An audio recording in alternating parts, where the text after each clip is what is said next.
Good afternoon, everyone. We have already discussed Battle of Plassey, Battle of Buxar, and consequences, right? Uh, जल्दी से Battle of Plassey year the chat box.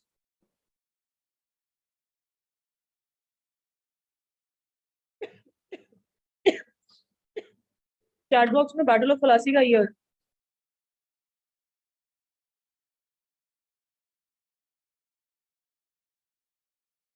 कितना time लगेगा तुमको typing में?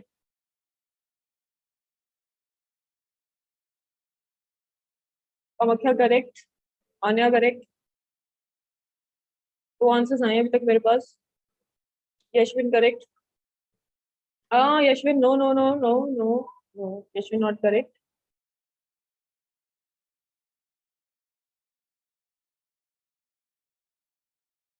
हाँ सप्रेम बिल्कुल ठीक. तो दिया बिल्कुल ठीक. 1757. 1 मिनट से ज्यादा मत लिया करो because it will take too much of time. Abhinav बिल्कुल करेक्ट. 1757 battle of Berkshire. जल्दी से चैट बॉक्स में.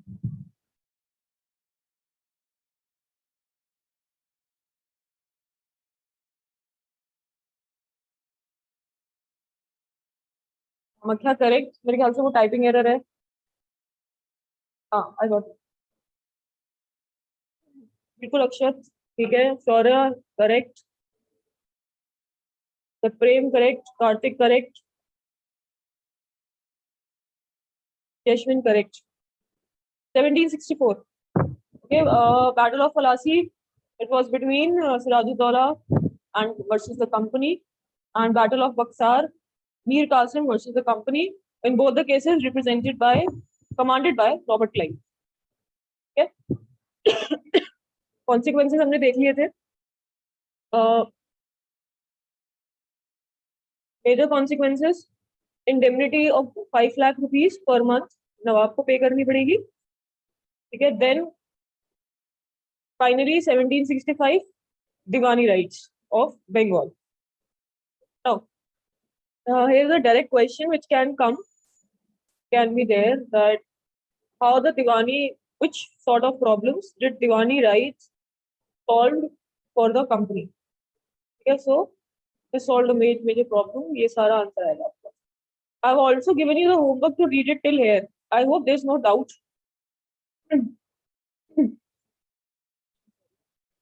Now, next is company officials became nabobs. See, nabobs is a slang term. Slang होती है ना जो जब बाहर के जब western people, English people try to speak certain words of Hindi and Urdu, तो खराब हो जाता है एक्सेंट. तो देन नवाब्स, वहां जाके बन गया nawabs. Okay. How it all started, कैसे कंपनी ऑफिशियल्स को नवाब्स बोलना जाना स्टार्ट किया. ठीक है. कंपनी की जैसे जैसे company with the passage of time company was acquiring more power and authority, right. It was also meant that the company officials started demanding personal gifts from the Nawabs of Bengal. ठीक है. उन्होंने nawab after battle of Plassey specifically nawab of Bengal से personal gifts किस form में, land, money, as personal gifts company officials ने मांगने start किए. Interestingly Robert Clive पे करप्शन का केस भी चला था इसके अंडर. ठीक है. जब वो यहाँ आए थे 1743 में, और जब तक 1767 में वो जाते हैं वापस, यानी अराउंड 24 ईयर्स, वो 4 लाख पाउंड उस टाइम पे लर्नर्स, उस टाइम पे वो 4 लाख पाउंड की वेल्थ जोड़कर वहां वापस जाते हैं. ठीक है. तो ऑब्वियसली कोई अगर ऑनेस्ट सैलरीड क्लास होगा, ठीक है, अगर इसको 80 से मल्टीप्लाई करो तो it will come as around 2 crore rupees. तो क्या आप 40, अगर आप जॉब करते हो, ठीक है, आप कोई भी, चलो आप गवर्नमेंट जॉब भी करते हो, आपकी मंथली सैलरी 70 या 80,000 है, अपने एक्सपेंसेस निकाल के क्या आप 20 ईयर्स में अराउंड 2.5 करोड़ जोड़ सकते हो? No no. इसीलिए इसीलिए जब वो वापस जाते हैं 1767 में, तो उनके ऊपर करप्शन चार्जेस लगते हैं। और ब्रिटिश पार्लियामेंट में उनको एक्यूज करता है, ठीक है। तो due to lack of evidence, evidence के लैक पे उनको छोड़ दिया जाता है, ठीक है, चार्जेस हटा दिए जाते हैं, but he committed suicide. But again ये कोई हम we are not discussing about Robert Clive, but we are discussing कि कैसे कंपनी ऑफिशियल्स इंडिया की मनी अपने पर्सनल पर्सनल यूज कर रही थी उसका, and how this was contributing to their wealth back in Britain. End of the day वो money किसके पास जाएगा? फैमिलीज के पास। फैमिलीज कहाँ पर है? Britain. End of the day आपके पेरेंट्स जो भी सेविंग्स कर रहे हैं या जो भी वो एक्यूमुलेट कर रहे हैं wealth, and of the day किसकी है? तुम लोगों की है ना, है ना? पर नेबर्स की तो नहीं है, तुम लोगों की है, राइट? तो ऐसा ही था। कंपनी ऑफिशियल्स बेशक यहाँ पर अर्न कर रहे हैं, लेकिन वो जा कहाँ रही है? ब्रिटेन में जा रही है उनकी फैमिलीज के पास, या एज टैक्स या जो भी है, या वो खुद लेकर जा रहे हैं। तो इसीलिए करप्शन चार्जेस, करप्शन ऐसा लग रहा था कि कंपनी में करप्शन आ रही है, ठीक है। अब अगेन, अब ये तो नहीं कह सकते ना कि सारे ही करप्ट है और सारे ही इतना मनी बना रहे हैं, सभी 2.5 करोड़ रुपए बना रहे हैं अपनी 25 ईयर्स की जॉब में। नहीं, ऐसा नहीं था। एंड उस टाइम पर 4 lakh pound would be equivalent to some 40 crore rupees। उस टाइम पैसे की वैल्यू, मनी की वैल्यू बहुत ज्यादा थी। If you have word from your grand parents, वो कहते थे ना हम तो 5 रुपए में इतना सारा सामान आ जाता था, हमारी सैलरी 500-600 रुपए होती थी, we started from here, right? तो उस टाइम पर सोचो, अभी आपके ग्रैंड पेरेंट्स की बात होगी कुछ 50 ईयर्स पहले, 60 ईयर्स पहले, राइट? हम बात कर रहे हैं ऑलमोस्ट 250 ईयर्स अगो। तो तब सोचो मनी की वैल्यू क्या होती होगी, ठीक है। तो बहुत बड़ा अमाउंट है, बहुत ज्यादा बड़ा अमाउंट है ये। अगर मैं देखा जाऊं तो ये शायद अंबानी की ईयरली इनकम होगी। अंबानी की इनकम पता है ना सबको? 100,000 करोड़ है ना, thousand of crore income Ambani. अब सारे कंपनी ऑफिशियल करप्ट नहीं थे, या वो सिर्फ पैसे बनाने नहीं आए थे। पहली बात तो बहुत सारे ऑफिशियल्स, काफी सारे ऑफिशियल्स इंडिया में डिजीज की वजह से उनकी डेथ हो गई, ठीक है। इंडिया में सबको पता है ना, इम्यूनाइजेशन वैक्सीनाइजेशन काफी काफी लेट आई है बहुत सारी डिजीज के लिए, सबको पता है ना? ठीक है, कुछ की डेथ हो गई वॉर्स में। इसीलिए सबको करप्ट कहना या सबको डिसऑनेस्ट कहना भी ठीक नहीं है, कि कुछ हमारे जैसे मिडिल क्लास और हम्बल बैकग्राउंड से आते थे, जिनका बस ये था, they had just one wish कि वो दे शुड अर्न एनफ, इतना वो कमा ले, इतना वो अर्न कर ले, that they can go to Britain and lead a comfortable life, ठीक है। इससे क्या होता है? इंडिया वाले कनाडा जाते हैं, राइट, कुछ साल अच्छे से पैसे जोड़े या सब कुछ किया, वापस इंडिया आके अच्छा सा अच्छी सी जगह पे घर लेके सेटल हो जाते हैं, है ना? कंफर्टेबल लाइफ होनी चाहिए। थोड़े साल बाहर गए, काम किया, आके यहाँ पे वापस सेटल हो गए। ऐसा होता है ना, बहुत सारे एग्जाम्पल्स होते हैं, राइट। तो उनका ये था कि वो एनफ अर्निंग्स करके वापस ब्रिटेन जाए और एक कंफर्टेबल लाइफ जिए, ठीक है। और जो ये सारे वेल्थ लेकर आते थे, ब्रिटेन जाते थे, तो पता है ब्रिटेन की सोसाइटी उनको नबॉब्स कहती थी कि ये देखो ये बहुत फ्लॉन्ट कर रहे हैं अपनी रिचेस को, फ्लॉन्ट करते हैं ना, हम तो ये लेकर आए वहां से, हम तो वो लेकर आए, इंडिया से हम इतना वेल्थ लेकर आए, ठीक है, we got so many wealth. क्या इतना तो तुम कमा भी नहीं पाते ब्रिटेन में, हम जितना लेकर आए? तो ऐसे ऐसे they used to flaunt their riches, right. So उनको नवाब्स कहने जाने लगा, ठीक है। नवाब तो बोल नहीं पाते थे, जैसे हम बहुत अच्छे से हिंदी बोल लेते हैं ना, क्या वेस्टर्न वेस्टर्न वाले बोल पाएंगे इतनी अच्छे से हिंदी? नवाब तो बोल नहीं पाते थे, तो नवाब बोलते थे, दीज आर नवाब्स। ये जो कंपनी ऑफिशियल इतनी सारी वेल लेकर आते थे, तो उनको बोलते थे ये नवाब्स हैं। हाँ, इनका फन भी काफी उड़ाया जाता था। जैसे होता है ना, कोई बाहर से आता है और वो बहुत फ्लॉन्ट कर रहा होता है, आई गॉट iPhone 13, इंडिया में तो भी आया भी नहीं है, PlayStation 5 ले आया मैं, इंडिया में तो आया भी नहीं है। तो ऐसा फ्लॉन्ट करते हैं ना बहुत लोग, तो उनका मजाक उड़ाते हैं।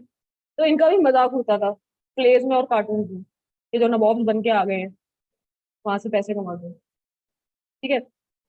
Now, ये तो बस वहां पर क्या हो रहा है वो है। अब आता है main point, company rule expense,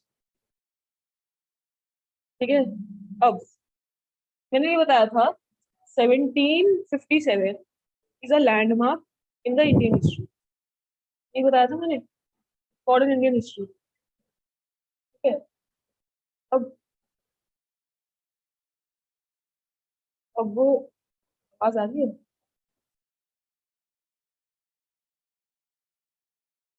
आवाज आ रही है? Show me thumbs up. Okay, fine fine fine.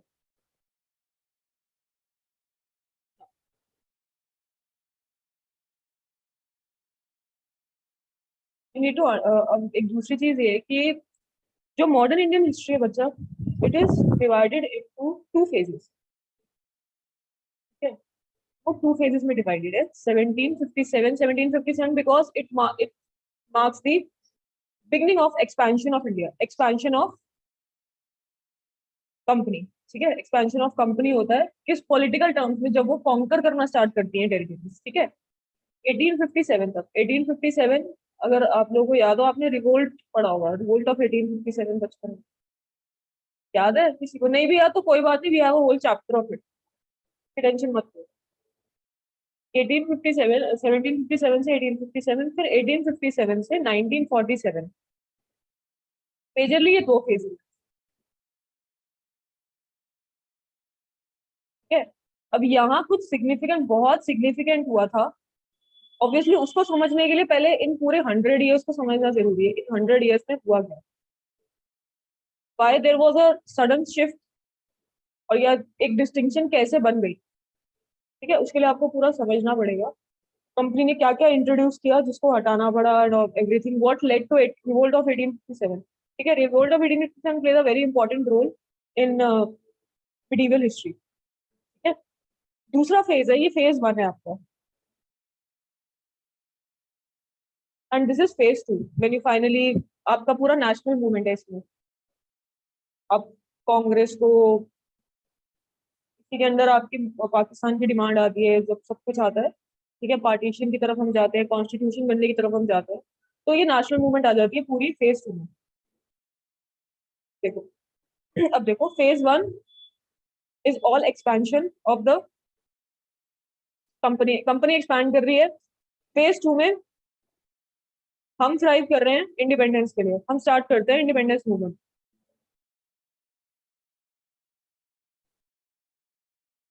Bhagat Singh, Subhash Chandra Bose, सब जो आएगा 1857 से लेकर 1947 के बीच में आएगा। ठीक है। फेज वन में जो पढ़ोगे वो सब नया होगा, मतलब like there will be new names, new things.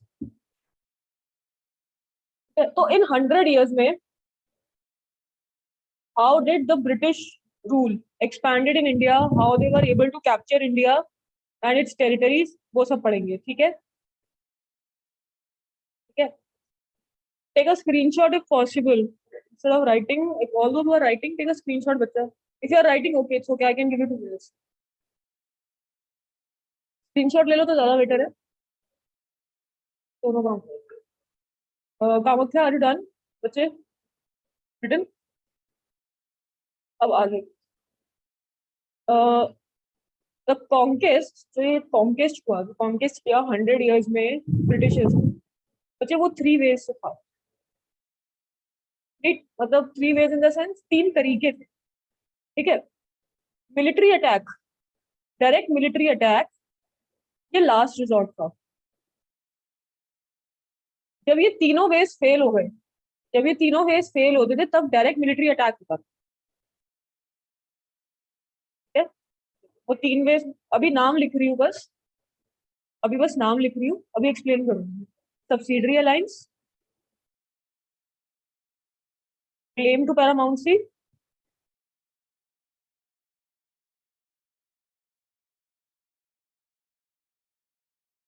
And last was doctrine of lapse.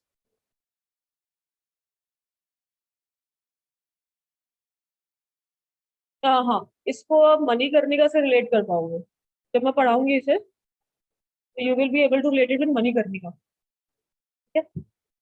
अभी बाद में चलूंगा, मणिकर्णिका में बाद में आऊंगी। हिंदी में एक प्रोवर्ब है, साम दाम दंड भेद, सुना हुआ है? समझाना, दाम परचेज, दम भेद, दंड भेद। ठीक है। जब ये तीनों फेल होते थे, साम दाम दंड भेद, तब होता था डायरेक्ट मिलिट्री अटैक। ठीक है, अब याद रखो, कंपनी जो एक्सपेंशन कर रही है अभी भी, it is in the interest of trade, interest of trade. अभी भी जो इंटरेस्ट है वो ट्रेड है, रूल करना नहीं है इंडिया को।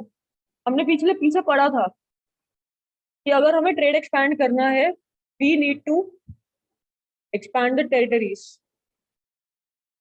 ठीक है, हमें खुद नवाब बनना पड़ेगा अगर हमें अच्छे से ट्रेड करना है, तो we ourselves have to become nawabs. याद आ गया? याद आया? हम्म। आगे चले, सब्सिडरी लाइन स्टार्ट करें। I am starting with subsidiary alliance now.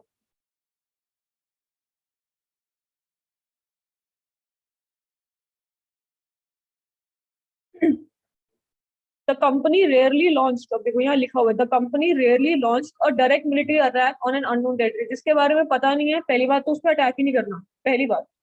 Second, second चीज, पहले पॉलिटिकल, इकोनॉमिक और डिप्लोमेटिक मेथड्स यूज करो। साम दाम दंड भेद, पहले साम दाम दंड भेद यूज करो, फिर किंगडम को एनेक्स करो।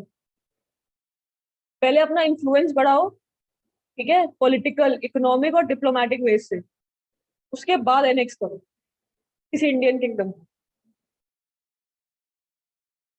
समझ में आ रही है? The modern history is a bit technical. There are certain aspects to it which you need to understand. ठीक है, ये आपके एंशियंट, और आप देख रहे होगे एंशियंट और मिडिवल हिस्ट्री से बहुत डिफरेंट है। यहाँ पे ब्रेन गेम ज्यादा है, you need to have to understand it very very deeply, कि उसके बिहाइंड मोटिव क्या है। ठीक है, पहले क्या था, तुम सिर्फ पढ़ी जा रहे थे, रटी जा रहे थे, right, it was more of a mugging up, but now it you have to understand. ठीक है, कि ऐसी क्या पॉलिसीज थी, how they used to work, right. चलो, अब ये समझ में आया कि पहले पॉलिटिकल, इकोनॉमिक और डिप्लोमेटिक मेथड्स यूज करने हैं इन्फ्लुएंस करने के लिए, इंडियन किंगडम को एनेक्स करने से पहले। ठीक है, अगर ये सारे फेल हो गए, अगर ये सारे फेल होते हैं, तो आप डायरेक्ट मिलिट्री अटैक करोगे। हाँ, अब दूसरी बात ये भी है कि ब्रिटिशर्स को, कंपनी को उसमें इंटरेस्ट होना चाहिए, उस स्टेट में, उस प्रोविंस में इंटरेस्ट भी होना चाहिए। ये नहीं कि मुझे उस चीज में इंटरेस्ट ही नहीं, मैं कैप्चर क्यों करूंगी? Why would I capture Himalayas? में हिमालयस में क्या करूँ, क्या मिल रहा है मुझे हिमालयस से? कुछ नहीं मिल रहा ना। मेरा ट्रेड होगा हिमालय से? नहीं, मेरा ट्रेड तो पानी से हो रहा है। तो वेस्टर्न कोस्ट कोस्ट वाली मेरे को जगह चाहिए सबसे ज्यादा ऑक्युपाई करने के लिए। चलो, ये हम आगे आएंगे कि कौन सी स्टेट्स हमने कैप्चर करनी स्टार्ट की। बैटल ऑफ बक्सार के बाद, after the battle of Berkshire, company ने रेसिडेंट्स अपॉइंट कर दिए इंडियन स्टेट्स, इंडियन स्टेट्स में रेसिडेंट्स अपॉइंट कर दिए। रेसिडेंट्स बोले तो, residents would be your officials of the company, company officials. एक कंपनी का ऑफिशियल हर इंडियन स्टेट के कोर्ट में रहेगा। समझ आई बात? ठीक है, अब ये कौन थे? They were basically the agents of the company. Company के ऑफिशियल में कंपनी के एजेंट्स है, रेसिडेंट्स यानी agents, agents of the company. अब मैं आपके पास अपना कोई एजेंट भेजूंगी, किसी काम से भेजूंगी ना, या मैं ऐसे थोड़ी होंगी जाओ चिट चाट करके आ जाओ। फॉर एग्जाम्पल, मैंने आपकी क्लास में किसी को नोटबुक्स रखवाने के लिए भेजा, वो मेरा एजेंट है, कुछ काम करके आया मेरा, मैंने अपना एजेंट भेजा, मैंने उसको बोला call this person from here, उसको ये दे दो, उसको वो दे दो। राइट, मैं एजेंट को कुछ काम करने के लिए भेजूंगी, आपके साथ चिट चैट करने के लिए भेजूंगी, काम करने के लिए भेजूंगी। ठीक है ना? कम जो रेसिडेंट था, तो रेसिडेंट का जॉब था to serve the interest of the company. अब यहाँ पे एक क्वेश्चन आएगा, मैम रेसिडेंट भेज रहे हैं कहाँ पे? इंडियन कोर्ट में, इंडियन स्टेट्स के कोर्ट्स में। सॉरी क्लास, वो थोड़ा रिज्यूम, मैंने बोला हम रेसिडेंट्स भेजेंगे, हम रेसिडेंट भेजेंगे हर इंडियन स्टेट के कोर्ट में, हर इंडियन कोर्ट। तो आप पूछोगे मैम रेसिडेंट यहाँ भेजने से कौन सा पर्पस फुलफिल होगा, वहां बैठ रहे वो रेसिडेंट, क्या पर्पस है? पर्पस हिडन था, हिडन पर्पस था। हिडन पर्पस ये था the resident has to inform all the developments to the company. एक तरह से कंपनी अपना सीक्रेट एजेंट भेज रही है रेसिडेंट के नाम पे, ठीक है, जितनी भी डेवलपमेंट हो रही है, चाहे वो पॉलिटिकल है, चाहे वो इकोनॉमिक है, या डिप्लोमेटिक है। डिप्लोमेटिक मतलब कोई बाहर से मिलने आ रहा है किंग को, कुछ बात चल रही है, किसी के साथ ट्रेड करने की बात हो रही है, या कुछ भी है। इकोनॉमिक ट्रेड रिलेटेड, इकोनॉमिक तो सिर्फ ट्रेड रिलेटेड है। Political, if there is some political issues, कोई लड़ रहा है उनके घर में, कौन होगा नेक्स्ट किंग, ऐसी कोई डेवलपमेंट, कोई भी, वो कंपनी को रिपोर्ट करेगा। धीरे धीरे रेसिडेंट्स ने उनके पॉलिटिकल अफेयर्स में इंटरफेयर करना शुरू किया, like who will be the next king. Money करने का याद हो अगर किसी को, थोड़ा सा फिक्टिशियस पार्ट भी है, पता नहीं, आई डोंट नो है कि नहीं है वो फिक्टिशियस, बट एक रेसिडेंट वहां पर भी एम्प्लॉयड थे who was in the touch with Kings brother, जो वो थे मोहम्मद जीशान अयूब का जो रोल था, जो वो ब्रदर प्ले कर रहे थे गंगाधर का, याद आया किसी को? अगर किसी ने मनी करने का देखी है तो वो कॉन्स्टेंटली टच में थे ब्रिटिशर्स के, राइट। तो ऐसा है क्या कोई कि जो हमें सपोर्ट करेगा, ब्रिटिशर्स को सपोर्ट करेगा? ठीक है, the residents started interfering in the political affairs of the states, internal affairs में, ठीक है। दे ट्राई टू डिसाइड, मतलब रेसिडेंट्स ये तक डिसाइड करना स्टार्ट कर रहे थे कि कौन सक्सेसर होगा थ्रोन को, who will ascend the throne, who will become the king, and who was to be appointed at administrative post। administrative post आपके फाइनेंस, मिलिट्री अफेयर्स, ये सब, ठीक है। उन पोस्ट पे कौन बैठेगा वो तक रेसिडेंट्स डिसाइड कर रहे थे। बेसिकली वो कौन है, वो तो कंपनी के ऑफिशियल्स हैं, वो क्यों डिसाइड करेंगे, ठीक है। इसके बाद आता है subsidiary alliance. Sometimes company states को फोर्स करती थी सब्सिडरी अलायंस में आने के लिए। अलायंस क्या होता है, हम किसी ग्रुपिंग को ज्वाइन करते हैं, वो अलायंस होता है। आपने और मैंने एक ग्रुप बना लिया, अलायंस हो गया। आपने और मैंने ग्रुप बना लिया, अलायंस होगा नहीं होगा? अलायंस होगा। ये अलायंस होता था किसी भी एक स्टेट में, किसी भी एक स्टेट का, इंडियन स्टेट का सब्सिडरी अलायंस ऐसे लिख रही हूँ, ठीक है, between any Indian state and company, ठीक है। एग्जाम्पल, एग्जाम्पल लेती हूँ, अभी इंडियन स्टेट का ही एग्जाम्पल में बात पे आऊंगी कौन सा। चलो, अब इसके प्रोविजंस क्या है, जो भी, अच्छा ठीक है, काम करते हैं, मैं कंपनी हूँ, मैं कंपनी रिप्रेजेंट करूंगी, आप रिप्रेजेंट करोगे, यानी एट्थ भी रिप्रेजेंट करेगी इंडियन स्टेट, ठीक है, डन। तो eighth B and Smriti ma'am में हो गया, या कंपनी में हो गया, मैं कंपनी तो स्मृति मैम में हूँ। Eighth B is your Indian state, eighth B and company came into, हमने कर लिया सब्सिडरी अलायंस साइन, मैंने सब्सिडरी अलायंस साइन कर दिया। सबसे पहले पता है क्या काम करना होगा मुझे, मुझे अपनी आर्मी डिसबैंडन करनी होगी। डिसबैंडन मतलब मेरी आर्मी खत्म, मेरी आर्मी खत्म। I don't have any official army now, I will not have any official army, but मुझे फिर प्रोटेक्शन कौन देगा? Who will protect, who will fight for me? अगर कल को, सॉरी, आपको, एट्स बी इज यू, ठीक है, एट्स बी की मैंने आर्मी ले ली, जितने सोल्जर थे सबको कहा अब आप करोगे सिविलियन जॉब्स, आप कोई भी मिलिट्री काम नहीं करेगा, throw away your weapons and arms, ठीक है। अब एट्थ बी की स्टेट बोलेगी हमें who will protect us, soldiers तो है नहीं हमारे पास, आर्मी डिसबैंडन हो गई, आर्मी आपने बैन कर दी, ठीक है। मैं company, I said don't worry, don't worry, I will send you forces, I will send you forces. Company क्या भेजेगी? फोर्सेस, मैं फोर्सेस भेजूंगी आपको।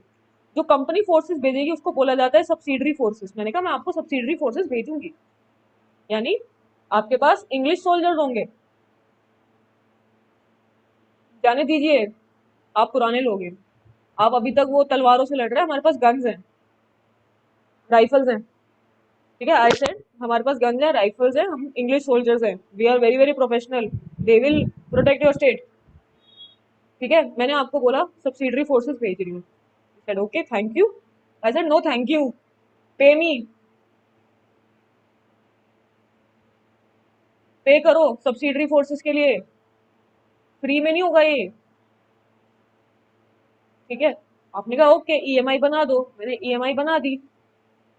ठीक है, आपने कहा ईएमआई सिस्टम लेना है, मैं कहा ओके ईएमआई सिस्टम ले लेते हैं, इजी मंथली इंस्टॉलमेंट्स। अब क्या हुआ, मैंने आपने फर्स्ट मंथ अच्छे से ईएमआई दी, सेकंड दी, थर्ड दी, फोर्थ मंथ में कुछ प्रॉब्लम आ गई। ठीक है, आपने बोला company I am unable to pay the charges for this week for this month. I said okay don't worry, pay me next time, fifth month में कर देना। अब हो गए 2 महीने, आपने फिर कहा company I am unable to pay, हम कहेंगे नो नॉट एवरी टाइम, ये आपकी स्टेट है, इतना हिस्सा हम ले लेंगे। So if the Indian state fails to pay for subsidiary forces, a part of their territory will be acquired by the English. और ऐसे करते करते 2 महीने नहीं किया, फिर 3 महीने, 4, 5, पूरी स्टेट कंपनी के अंडर थी। एक छोटी सी अलायंस, देख रहे हो, एक बार भी खून कुछ हुआ, लड़ाई हुई? हाँ तेजस, सॉरी तेजस, दोबारा हैंड रेस कर, मैं अनम्यूट करती हूँ, मैंने गलती से by mistake I lower your hand. Yes Tejas. Ma'am I want to ask that, ma'am आप कह रहे हो ऐसे कंपनी ने बस इनको कहा कि अब तुम अपनी फोर्सेस डिसबैंड कर दो, तो मैम जरूरी है कि वो मतलब अपनी फोर्सेस को भेज दे? हम वो अपनी फोर्सेस भी अपने साथ रख ले मैम, फिर जो वो भेज तो रहा है। रेसिडेंट बच्चा, रेसिडेंट बता नहीं देगा, पहला इसीलिए मैम रेसिडेंट फिर रखा गया है, रेसिडेंट इसीलिए पहले रखा गया है। Resident is also a part of kind of a ma'am part of subsidy alliance. Ma'am जो फिर वो है तो वो उनकी फोर्सेस ले गई क्यों? वो अपनी फोर्सेस एंड भी तो अपने पास रख सकते हैं। यही तो वो है, यही तो ट्रिक है बच्चे, यही तो ट्रिक है। उस टाइम पर अगर हम इंडियन प्रिंसेस और इंडियन किंग्स की बात करें, हमारे लिए सबसे ज्यादा जरूरी क्या होता था? The word, the tongue, right? जो कह दिया सो कह दिया, जिस एक बार जिस उसमें आ गए, कॉन्ट्रैक्ट में आ गए, वो मानना ही मानना है। ठीक है, प्लस रेसिडेंट इज देयर बच्चे, रेसिडेंट इसीलिए है, पहले पहले इसीलिए रेसिडेंट रखा गया। रेसिडेंट बोला, रेसिडेंट वो कंपनी बोलती है, लेकिन वो एक्चुअली रेसिडेंट हो जाता है इंडियन स्टेट का, वो एक एक चीज बताता है। ठीक है, सब्सिडरी अलायंस, अवध की half of the territory, Awadh की हाफ टेरिटरी ले ली गई थी सब्सिडरी अलायंस के अंडर, और बाय 1856 अवध पूरा ले लिया गया था। ठीक है, जब सब्सिडरी अलायंस आया था अराउंड 1790, नहीं 17, हाँ 1790s में अवध की हाफ टेरिटरी चली गई थी, 1856 तक अवध पूरा कैप्चर कर लिया था ब्रिटिशर्स ने। ठीक है, सिमिलरली हैदराबाद की भी टेरिटरीज गई थी सब्सिडरी अलायंस के अंडर। सब्सिडरी अलायंस क्लियर है सबको? क्लियर है?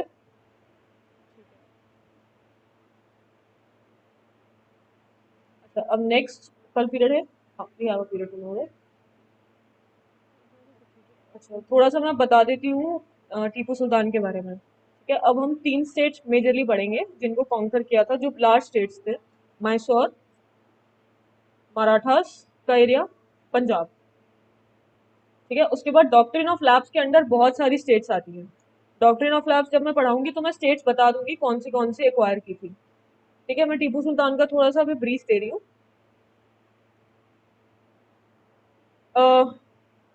ये डायरेक्ट मिलिट्री कन्फ्रंट्रेशन का एग्जाम्पल है। ठीक है, क्यों? क्योंकि पॉलिटिकल और इकोनॉमिक इंटरेस्ट सर्व नहीं हो पा रहे थे कंपनी के। ठीक है, अब हैदर अली और टीपू सुल्तान के अंडर मैसूर बहुत ज्यादा पावरफुल हो गया था. Mysore became a very powerful state, right. And Mysore का जो ज्यादातर एरिया है वो मालाबार कोस्ट उसके अंडर आता है. मालाबार कोस्ट एक कोस्ट लाइन है वेस्टर्न घाट्स में, ठीक है, कोस्टल एरिया है मालाबार, ठीक है. वो किसके अंडर आता है? मैसूर के अंडर आता है. और इंग्लिश ईस्ट इंडिया कंपनी वहां से ट्रेड करती थी, इसमें पेपर में और कार्डेमम में. वहां से खरीद करके मालाबार कोस्ट से. मालाबार कोस्ट की आज भी पेपर और कार्डेमम बहुत फेमस है, और सैंडलवुड. मैसूर की सैंडलवुड का नाम सबने सुना होगा. मैसूर की सैंडलवुड काफी फेमस है आज भी, ठीक है. तो I just try to explain you a bit, तो हमारे पास टाइम है. अगर ये इंडिया की कोस्ट लाइन है, बहुत बुरी ड्राइंग है मेरी, I just try to make, या बहुत छोटी बनाई है मैंने, आई नो. अगर ये मालाबार कोस्ट है, ये मैसूर है, this is Mysore, this is Malabar coast, ठीक है, जो मैंने कलर किया है. यहाँ से east English East India Company EIC pepper और कार्डिमम लेकर एक्सपोर्ट करते थे, ठीक है. अब टीपू सुल्तान ने क्या किया? मना कर दिया कि EIC यहाँ से ट्रेड, मालाबार कोस्ट से ट्रेड नहीं करेगी.